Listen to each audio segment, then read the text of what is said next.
Oi, gente, tudo bem? Hoje nós vamos falar sobre a composição das nossas mentiras, da Bruna Palacio, que foi o último livro que eu li no Kindle Unlimited.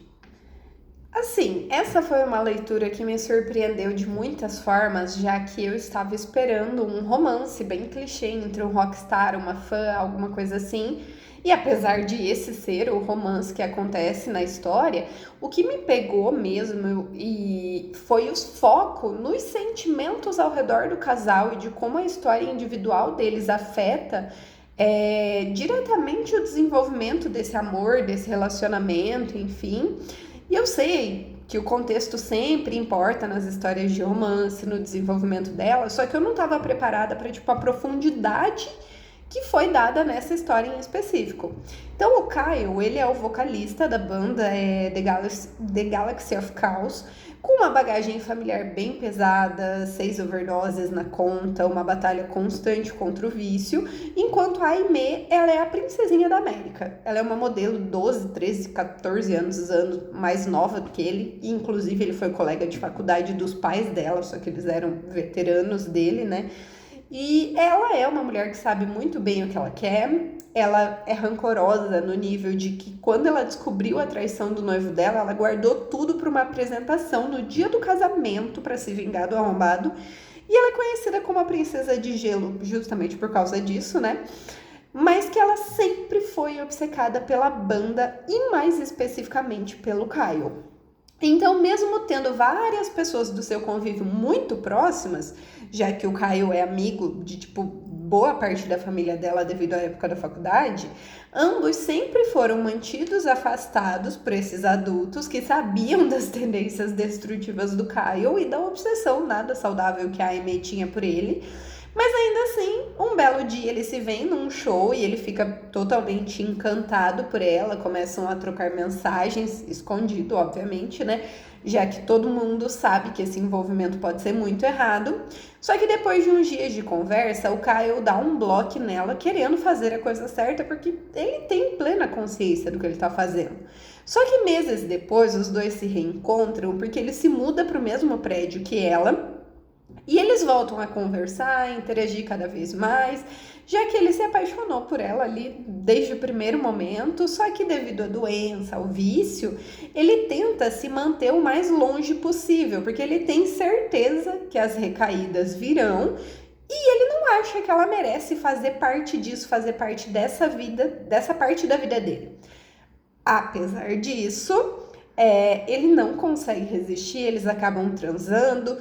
E uma vez só, e era a primeira vez dela, só que ele percebe que ele nunca vai conseguir ser casual com ela, então ele fala um monte de babaquice e foge como um bom idiota que ele é.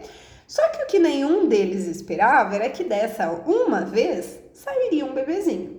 Então, quando ela conta pra ele, é claro que ele surta completamente, ele diz que ele não vai assumir o bebê, que é melhor assim, porque ele sabe melhor do que ninguém o que é ter um pai viciado e o quanto isso pode destruir a vida de uma criança. E ela até entende depois que ele fala isso, só que ele acaba voltando atrás rapidinho, já que mesmo com todo o medo que ele tem, apesar de ele estar limpo há mais de um ano, ele sabe que não fazer parte da vida do próprio filho será ainda pior do que a opção, né? E assim, não vai ser fácil para a Aimee perdoar ele, só que ela tenta manter o bom convívio pensando em ser o melhor para o filho deles. E apesar de levar um bom tempo, com ele se mostrando realmente responsável, cuidando dela, ajudando de todas as formas possíveis, eles acabam tendo uma grande discussão onde ele admite o motivo de realmente ter ido embora, porque ela seguia acreditando fielmente que ele só usou ela, que ele nunca gostou dela, e assim, não foi nada disso. E depois dessa discussão entre eles e da revelação dessas verdades meio amargas, eles ficam juntos, começam a namorar e tal, e tão felizes esperando o bebê e, assim, completamente apaixonados como eles já eram há um bom tempo, só não admitiam. Tipo, literalmente todo mundo sabia, menos eles. Só que, infelizmente, mais pro final do livro, nós temos uma recaída, devido às pressões relativas aos shows, à turnê, ao álbum que a banda dele tá lançando. E ela percebe ele se afastando, só que dessa vez ele decide ir por conta própria para reabilitação, que foi uma coisa que ele nunca fez antes. Mas ele tá agora disposto a tentar por ela, pelo filho deles. Só que ele acaba perdendo o parto por causa disso, já que o bebê acaba nascendo um pouco antes do que era esperado, né? Mais especificamente no dia em que ele estava saindo da clínica.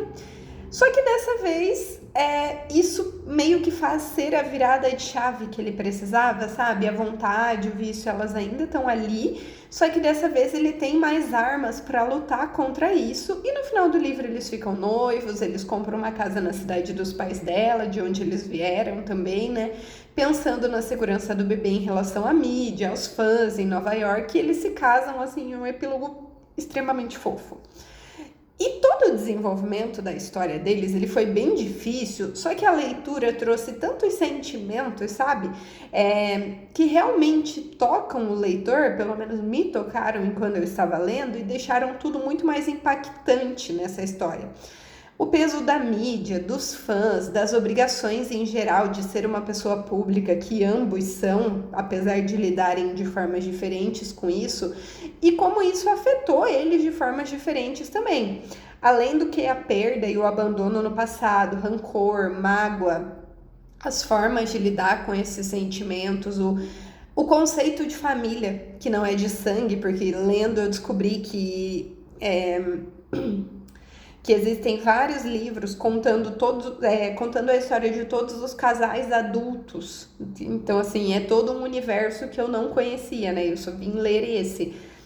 E principalmente a forma como todo o vício foi abordado como doença, e realmente o que ele sentia, o quanto ele tentou resistir durante o livro todo, e mesmo ele tendo a recaída, como isso aconteceu, por que aconteceu. Então, por isso que eu falo, foi uma leitura que me impactou de um jeito extremamente inesperado, e ao ponto não só de eu dar 5 estrelas, como de eu favoritar esse livro. Ele está disponível no Kindle Unlimited, é um romance nacional, e é isso, gente. Espero que vocês gostem.